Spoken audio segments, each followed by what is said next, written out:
O divine heart of Jesus, you are alive and ablaze with love for us in the sacrament of the Eucharist. We come before you today seeking forgiveness for our many faults and imploring your mercy. We have offended you, and we are sorry, for you are so good and do not deserve such ingratitude.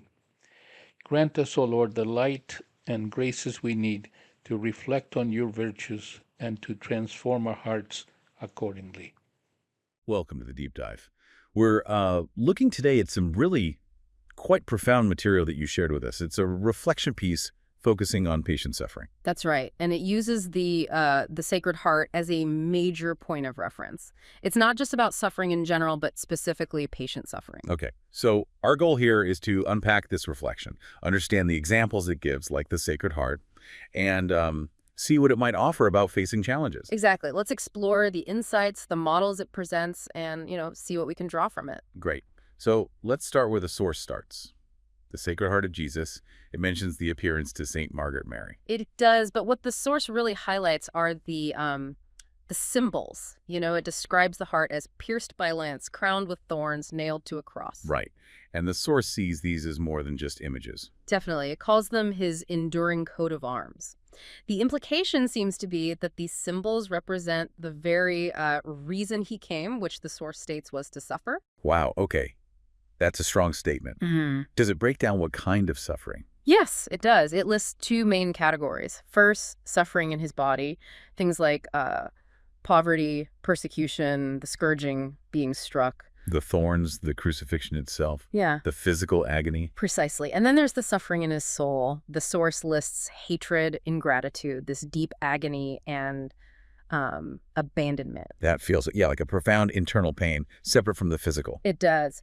But the crucial point the source seems to be driving at isn't just what he suffered, but importantly, how he suffered. Oh, so? It emphasizes he endured it all in silence, without complaint, no anger, no outward sign of weariness. It's the patience in the suffering that's presented as the model. That distinction is key, isn't it, the way it was endured? Exactly. And then the source makes this interesting transition. It suggests the suffering isn't just a historical event. How does it frame that? It says it continues even today in the Blessed Sacrament. It connects the past model directly to the present experience. So how does that manifest today, according to this reflection? Well, it lists what it terms new and often unnoticed pains. Things like hatred, shown through blasphemy or disdain, coldness, indifference. Indifference, yeah. And significantly, what it calls the lukewarmness, even of those considered his friends. Lukewarmness. Yeah. What do you think the source means by that specifically? Is it like apathy? I think so. It seems to point towards a lack of real commitment, maybe taking things for granted. It follows up by saying how few of us treat him with genuine love. So it connects that lukewarmness directly to, us. Okay, that's quite pointed. And then it shifts perspective again, doesn't it? To human suffering more broadly. It does. It calls it deeply troubling that we, described as sinners, are often unwilling to put up with even slight discomforts. Especially when contrasted with the innocent suffering so much for us, as the source puts it. Right. That contrast is stark. And this leads to the source's view that suffering is an integral part of our human experience. Ever since Adam and Eve left paradise, basically. It's framed as unavoidable. Whether we like it or not, as it says. Exactly. And the sources it lists for this inherent suffering are quite everyday, in a way. Yeah, I noticed that. Not just huge disasters, but issues with health, possessions, even the weather. And our own character flaws. It really covers the gamut of human difficulty, big and small. So if suffering is presented as inherent and unavoidable, what's the sort of takeaway? What does the source suggest we do with that knowledge? This is really the core idea, I think. It suggests that recognizing suffering is just part of life, and then consciously choosing to suffer patiently, like the Jesus model. Connecting it back. Yes.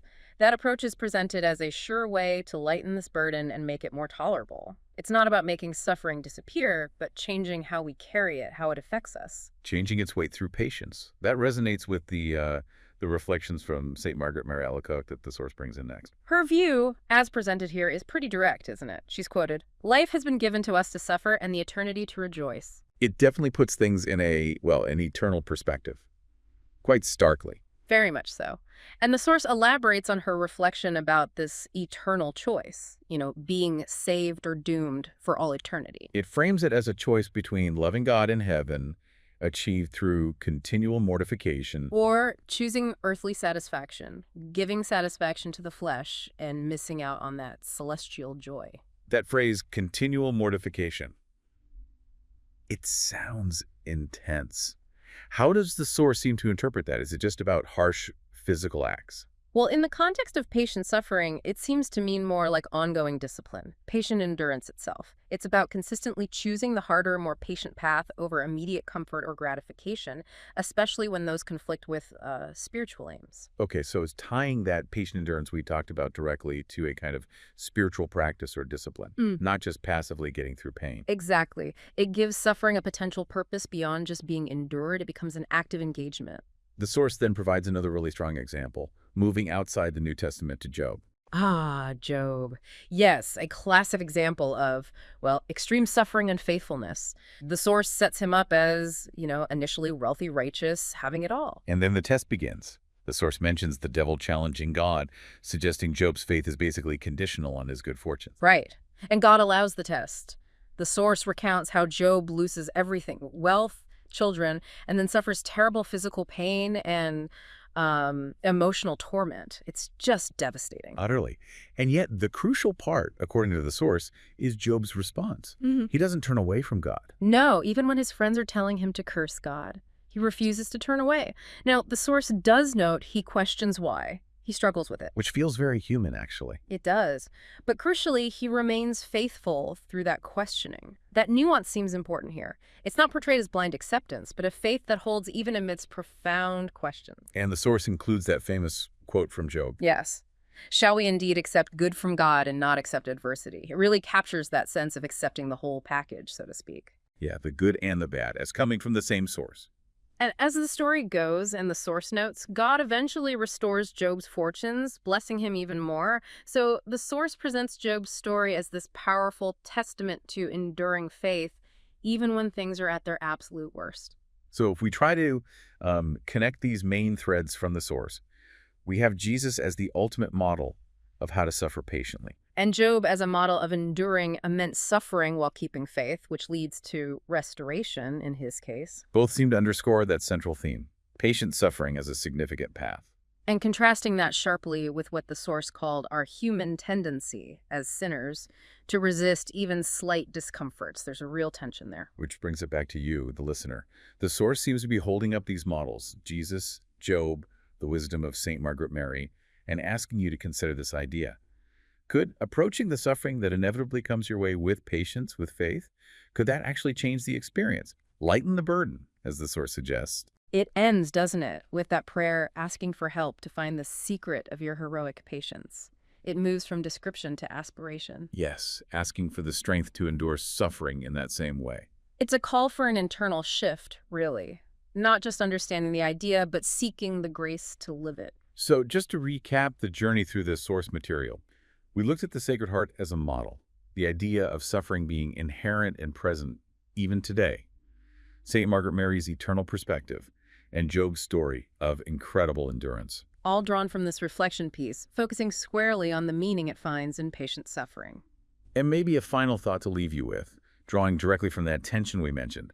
The source called it deeply troubling that we sinners are often unwilling to endure the slightest discomfort, yet it concludes asking for the secret of your heroic patience. What does reflecting on that contrast, our resistance versus that ideal of heroic patience, bring up for you as you face your own difficulties? Something to think about. We'll conclude our meditation with a prayer of consecration to the Sacred Heart. Most sweet Jesus, Redeemer of the human race, look then upon us humbly prostrate before your altar. We are yours, and yours we wish to be. But to me more surely united with you, behold each one of us that freely consecrates himself today to your most sacred heart. Many indeed have never known you. Many too, despising your precepts, have rejected you. Have mercy on them all, most merciful Jesus, and draw them to your most sacred heart. Be King, O Lord, not only of the faithful who have never forsaken you, but also of the prodigal children who have abandoned you. Grant that they may quickly return to your Father's house, lest they die of wretchedness and hunger. Be King of those who are deceived by erroneous opinions or whom the discord keeps aloof, and call them back to the arbor of truth and to the unity of faith, so that there may be but one flock and one shepherd. Grant, O Lord, to your church assurance of freedom and immunity from harm.